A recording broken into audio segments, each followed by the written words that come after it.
मित्रहरू, के तपाईलाई धेरै रिस उठ्ने गर्छ? यदि रिस उठ्छ भने पक्कै पनि यो भिडियो तपाईको लागि उपयुक्त हुनेछ। रिस कुनै समस्याको समाधान पक्कै पनि हुँदै होइन। यसले त समस्या बढाउने काम गर्छ।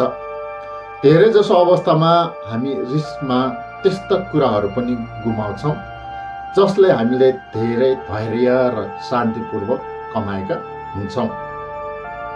रिसाउँदा विवेक सकिन्छ र विवेक सकेपछि हामीले राम्रो नराम्रो छुट्याउने क्षमता गुमाउँछ।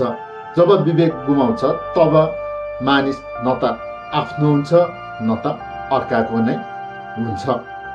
रिसको सबैभन्दा पीडादायी पक्ष के हो भने यसले सबैभन्दा धेरै त्यसैले नोक्सान गर्छ जसलाई धेरै रिस उठेको हुन्छ।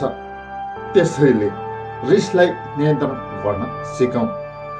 जुन दिन तपाईले रिसलाई नियन्त्रण गर्न सक्नुहुन्छ त्यो दिन तपाईँ साँच्चीकै परिपूर्ण मानिस बन्न सक्नुहुनेछ।